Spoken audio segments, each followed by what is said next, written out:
Welcome, everybody. My name is Jennifer Reiter-Cook. I am an adjunct professor, lecturer, student teacher supervisor with the University of San Diego.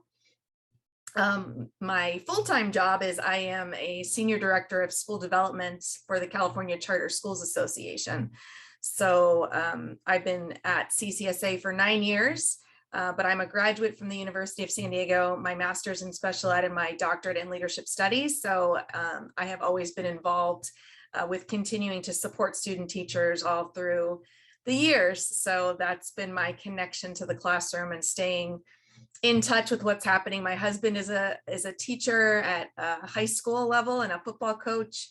My son is currently an incoming sophomore at the University of San Diego, and my daughter will be starting her freshman year of high school this upcoming year. So lots of lenses that I hope to bring to the table for you. I do want to try to spend about half of our time together in breakout rooms, analyzing some different, not only resources, but a lesson plan. But really the purpose for today is for you to be able to support your student teachers. And I'm not necessarily thinking I'm going to teach you anything new, right? And you're like, well, then why am I here? But really what I'm trying to do is present, maybe give you different ways to ask questions, different resources that you can share with student teachers. You all have a wealth of knowledge. And so really it's about thinking about things, maybe just through a little bit of a different lens or from a little bit of a different angle to support your student teachers in inclusive settings. And that doesn't necessarily mean that they have a student with a significant disability in a general education classroom. It could be inclusiveness with English language learners. It could be inclusiveness with a diverse set of learning abilities in the classroom, right? So it's not just about, fully including that one student who may have a disability. I'm kind of looking at it from a larger place than that. So I'm not sure how many are in this group right now. I can't see that, but we've got about 18, including you and I. Okay, great. So it's a smaller group, which is great. So, I'm okay. Do they have the ability to take themselves off mute? I believe so. Okay. If you do have, Scott, can you say something? It looks like you took yourself off mute, just so I can see. Good morning, Jennifer. Oh, great. Okay, perfect. Thank you. So if you want to just jump in and interrupt me or ask a question, I'm fine with that. This is not, this is for all of us to collaborate and learn. But also the chat's being monitored, so feel free to jump in the chat as well. But really for us today, the expectations for us just as a group, just be fully present and engaged with us, because we're all going to learn from each other. Make sure when you're in your breakout rooms, especially if someone hasn't had the opportunity to speak, that you kind of raise up their voice and see if they have any input or anything to share. And if they don't, that's fine too, but just let's make sure we'll try to be equitable. Actively participate. So breakout rooms only work if you talk to each other. So make sure when you're in there, you're actively participating. Have an open mind. So even like I said, if you have seen this all before, and you may have, it may be a different resource, it may be a new way of looking at things. So think of it in that way as well. Is there anything else I'm missing? Feel free to put it in the chat or take yourself off mute if you have any expectations for how things will go today. All right, hearing or seeing none.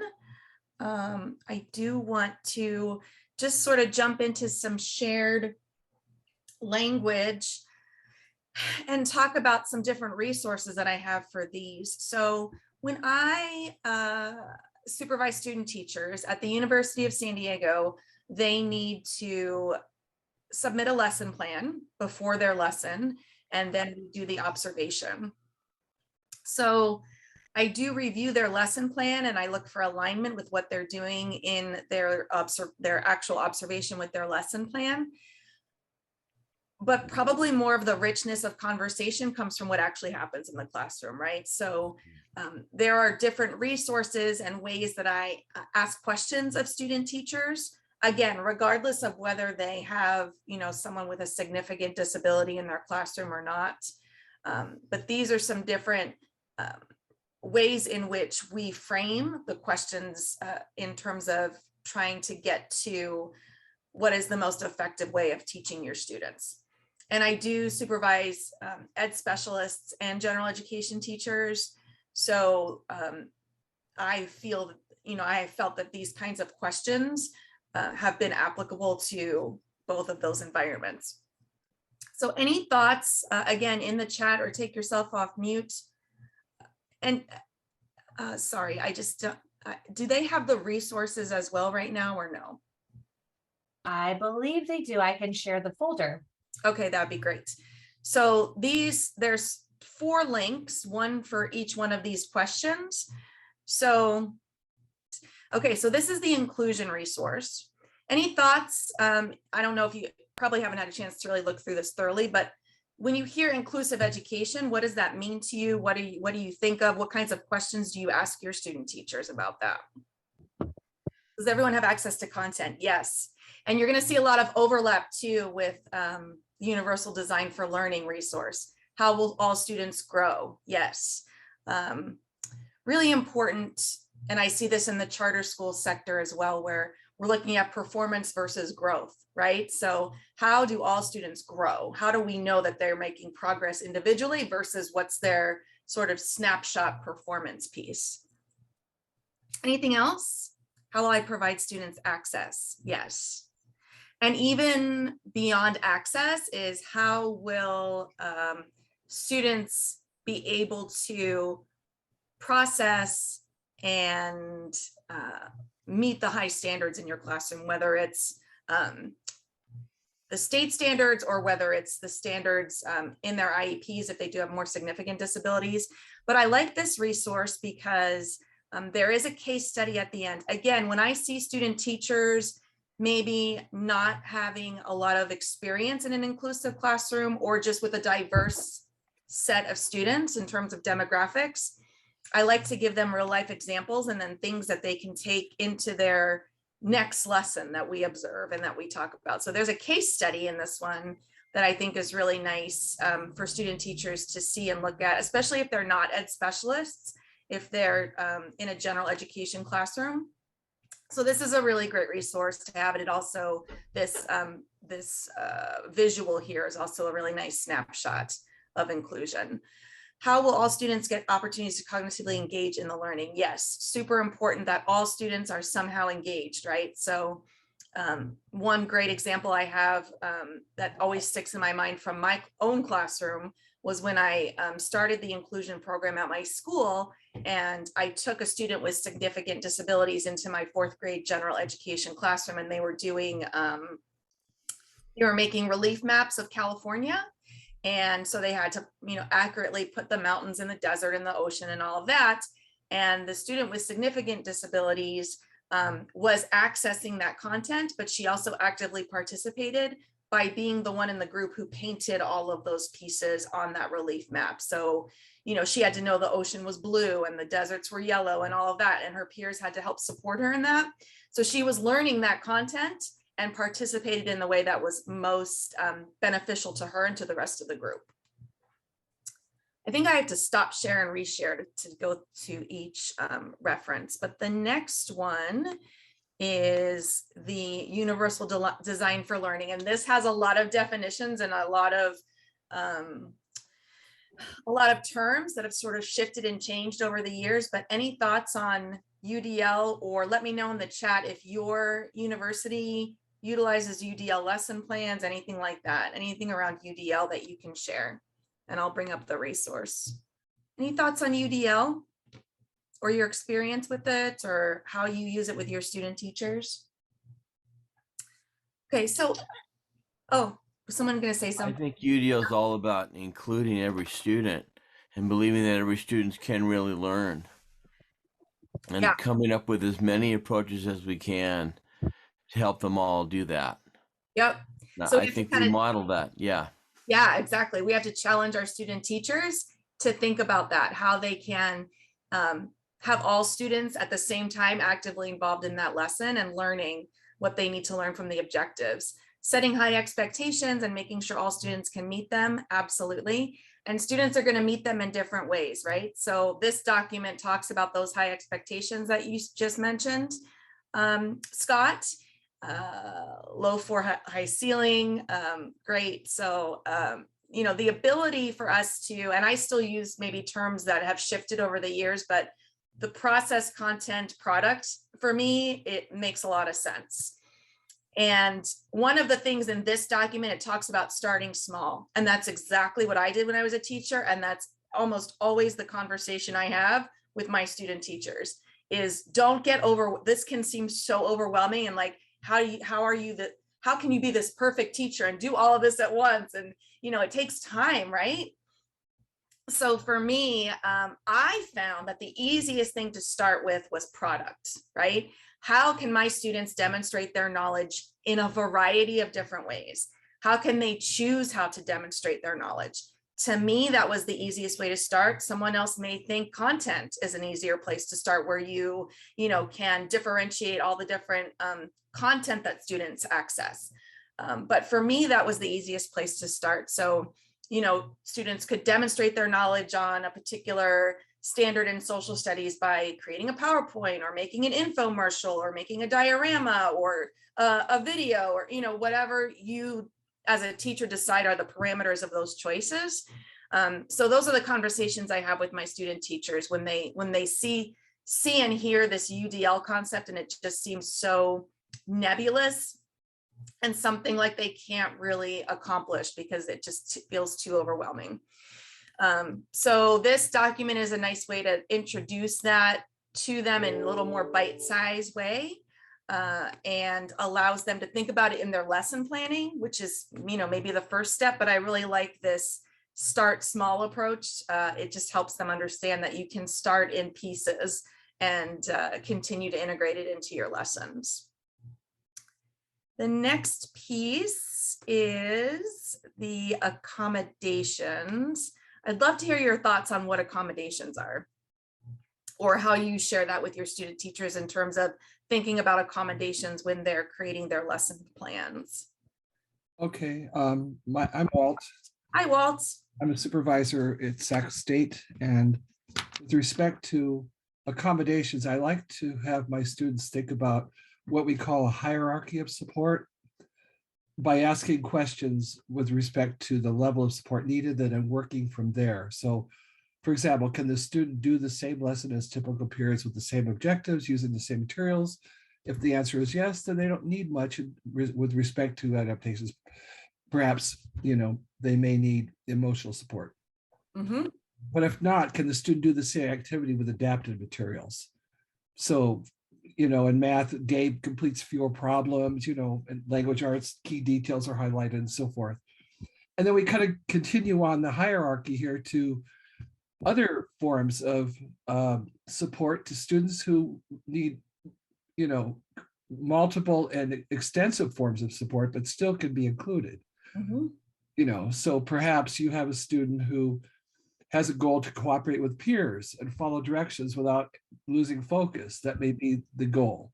So it's helping students to understand that it's not either or, but there are multiple means by which students can be included, and we can kind of look at it as a hierarchy. So even if they need multiple forms of support, they can still be included. Yes, absolutely. Thank you, Walt. That was really an excellent summary of what we're talking about and how you can have that conversation with your student teachers as well. So I completely agree. And I also think it's really important for student teachers to understand that accommodations are not modifications, that you're not changing the content or the expectations. You're changing the way in which they interact with that content. And so this document, I don't know if any of you have utilized the Irish Center, but man, this is an amazing resource. And if you have time to, you can go down rabbit holes big time. So make sure you set aside some time if you're going to look at the Iris Center, but it is an amazing resource. I mean, everything from case studies to online activities, resources for student teachers, for yourself. It's just a wealth of, and many, many topics. So do yourself a favor and take some time to go through this. And I'm sure you will find things that you can share with your student teachers. You know, I always share the example of again, I try to share as many examples as I can from my days in the classroom with my student teachers, and it just makes more sense to them. But, you know, for me, it's a simple example of if I gave my 4th grade class, you know, a times table quiz or a test, and I had a student with who had some goals of identifying numbers versus the goal of, you know, knowing their times tables. I would, like Walt just mentioned, can they use the same thing, and can you just ask a different question? So it wasn't a big production. Everybody got the same times table sheet, but the student who had goals to identify numbers, I would give that student, you know, 3 different highlighters and say, I want you to highlight all the 2s in yellow, all the 4s in pink, and all the 6s in green. And they had the same exact resource as all, or same exact, the word's escaping me, the paper assignment as the rest of the kids, but their outcomes were different, right? Because of their goals on their IEP. So, or for a student who isn't able to complete all of the problems that are on that page in a certain amount of time, maybe you just cross off the odd numbered problems and they do the even numbered problems, right? So there are ways to accommodate where you're not changing, or you can change it for one student's outcomes, and it doesn't have to be something that is something that takes hours to create and have ready for the students. But this Iris, again, take some time to go through this when you can, and also look at the other resources that Iris has, because like I said, I mean, all of these include links, and you can go into different activities and examples, and it's just so helpful and a really, really great resource. Jennifer? Yes. I do a lot with accommodations and modifications with my student teachers, Yes. because I too do both regular ed and special ed.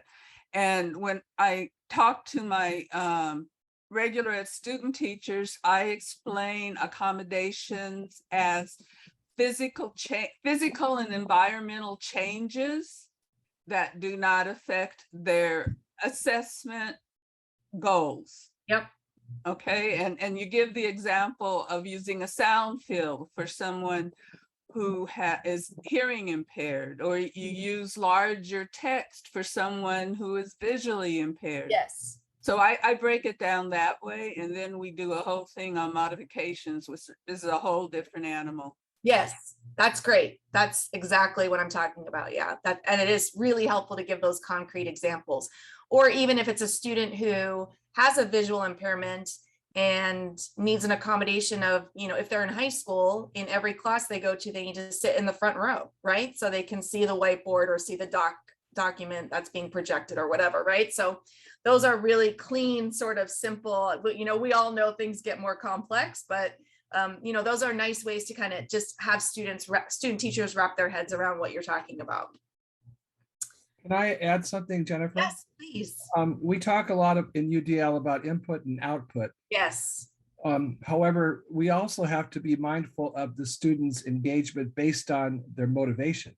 So we can do everything right with respect to the output and the input, but still the student will not initiate and engage. So that's another aspect to UDL that is important that we must consider. Absolutely. And I actually have a really quick example of what you're talking about too. I had a student in my class who I struggled with him wanting to, you know, engage in the work, right? Regardless of what choices I gave him for product or process or anything, right? And so we were writing persuasive essays on, we were studying China, and persuasive essays on where I should, if I were to be a tourist in China, what would I spend my money on? Where should I go? What should I do? Right. he was completely not interested in that. So I said, okay, what, I knew he was into skateboarding, and I said, well, write me a persuasive essay following, you know, the structure that we had on why I should take up skateboarding as a hobby, me, the teacher. Well, he thought that was the most hysterical thing he had ever heard. This is 4th grade, mind you, but still, he thought that was great because he just envisioned me on a skateboard and probably falling down and, you know, breaking my ankle or something, right? But he thought that was the greatest thing. And he wrote a persuasive essay on why Mrs. Cook should be, you know, taking up skateboarding as a hobby on the weekends, right? My goal was the persuasive essay, right? I could assess him on the, you know, the assignment was both social studies and writing, right? But for him, I was just going to assess the, you know, persuasive writing for that. I could assess the social studies piece in a different way, right? So thinking creatively, thinking about, okay, if this student's not engaging, how do I get them engaged? And so that's, you know, kind of aligns with what you were talking about. So thanks for bringing that up. That's important. Okay, one more document, and then we're going to get into groups. And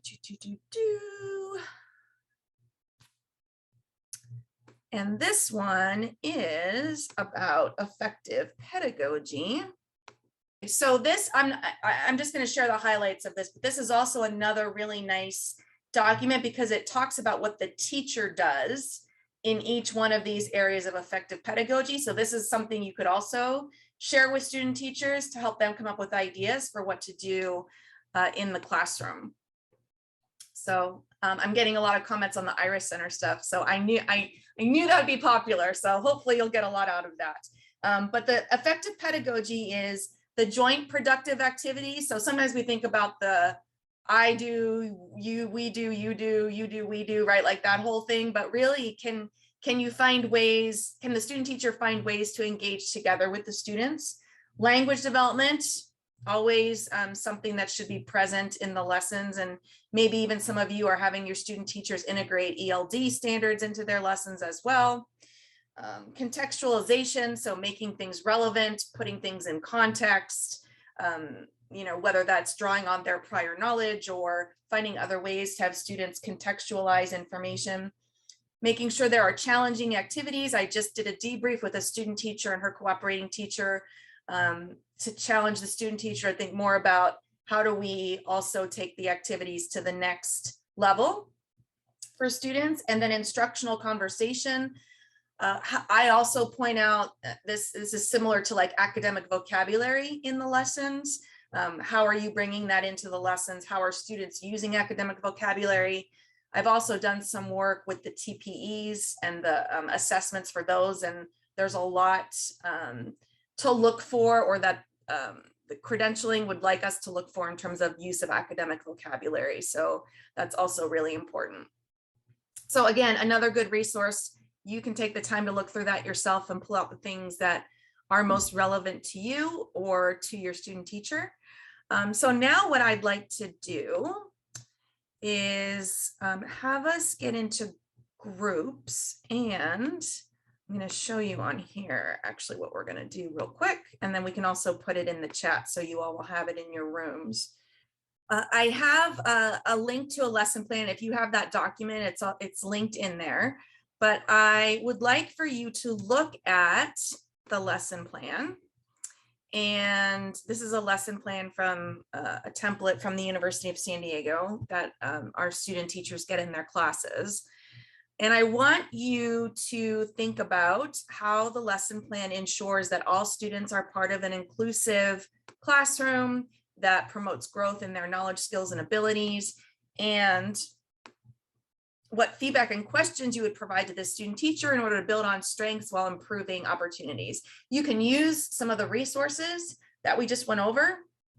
You can use your own experience, whatever you'd like, but you'll be in the breakout rooms for about 20 minutes. I think we're right on time, which is fantastic. And then those are the parameters of the breakout groups. If we can get the groups close to 5 people, that'd be great. 4 to 5. The person with the birthday closest to today will be the note taker. The person with the first name furthest in the alphabet is the person who will share with the whole group when we come back.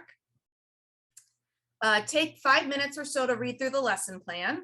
and then discuss questions 1 and 2. And then we'll come back together and see what we have to share with each other.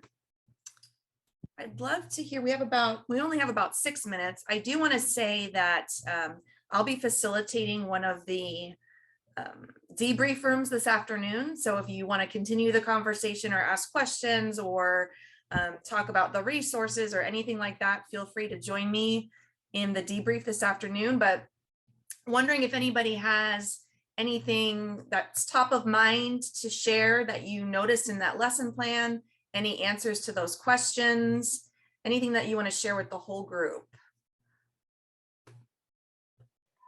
I'd like to say that I liked how detailed it was for all the participants there. As a world language teacher, our lesson planning is quite different, the template that we use. And so I thought it was really helpful to have those, to have a space where you have that detail of what the students each needed. Mm-hmm. May I join in? Yes, absolutely. My concern would be that for the student teacher would be to reduce the amount of ambiguity by providing tests for understanding that are observable and measurable, not enough measurable quantitative data to know. It's mostly qualitative, based on observation, and very little in the way of measurable, observable results. Mm-hmm. Going along with what Walt said, my group also, we were kind of having problems with the assessment. We were wondering, like, how is she accommodating the assessment to all students throughout the lesson? We were very unclear on that part. And that there was a lot of opportunities for inclusion, but we were not sure that, like, the why to things. Yes, great point.